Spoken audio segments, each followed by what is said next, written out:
ഒരു യൂണിഫോം പോലും പറയാതെ നമ്മൾ ഈ ഒരു സാധനത്തിട്ട് വെയിറ്റ് ആക്കി നിൽക്കാന്നു. കാരണം എന്താണ്, ഇമ്മ നമുക്ക് വരുമ്പോൾ പോപ്കോണിൻ്റെ മിക്സ് വാങ്ങിക്കൊണ്ടുവരാൻ പറഞ്ഞിട്ടുണ്ടായിരുന്നു. അപ്പോൾ നമ്മൾ എന്തായാലും കുളിക്കാതെയും ഒക്കെ നിന്ന്. പിന്നെ ഇമ്മ വന്നപ്പോൾ തന്നെ 2 പാക്കറ്റായിട്ട് വാങ്ങിക്കൊടുന്നു. ഞാൻ പറഞ്ഞൊരു 4 പാക്കറ്റൊക്കെ വാങ്ങാൻ, ഇമ്മ 2 പാക്കറ്റ് വാങ്ങിക്കൊടുന്നുള്ളൂ. എന്നാലും കുഴപ്പമില്ല, നമുക്ക് അത് വെച്ച് അഡ്ജസ്റ്റ് ചെയ്യാം. ഞാൻ അതിനിങ്ങനെ ഞെക്കിപ്പിനി അതിൻ്റെ ചാറോട് കൂടി നമുക്കൊരു പാത്രത്തിലേക്ക് ആക്കാം. ഇതിൽ വേറെ ഒന്നും ചേർക്കണം കേട്ടോ, ഇത് തന്നെ മാത്രം മതി. ഇതൊന്ന് ഇളക്കിയിട്ടൊന്ന് കുറച്ച് നേരം മൂടി വെക്കാം.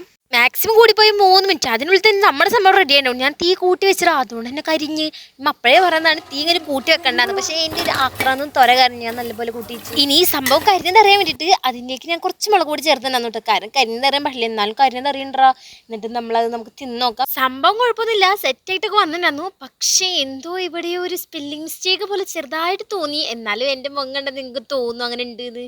ഞാൻ അങ്ങനെ പുറത്തെടുക്കാത്തതാണ്. പിന്നെ എൻ്റെ ഫാമിലി മെമ്പേഴ്സൊക്കെ ഓടി വന്നു കേട്ടോ. ഞാൻ ഉണ്ടാക്കിയെന്ന് പറഞ്ഞാൽ അവരൊക്കെ പടഞ്ഞ് വരും. അങ്ങനെ അത് അവർക്കും ഇഷ്ടപ്പെട്ടു. പിന്നെ എനിക്ക് ഈ ഒരു ശർക്കര പോലത്തെ ഒരു സാധനം കൊടുക്കുന്നുണ്ട്, അതും ടേസ്റ്റ് തന്നു. അപ്പോൾ എല്ലാവരും എനിക്ക് 1K സബ്സ്ക്രൈബേഴ്സ് ആവാൻ വേണ്ടി എന്നെ സപ്പോർട്ട് ചെയ്യണേ. അപ്പോൾ വീഡിയോത്തിലുള്ള ബൈ ബൈ.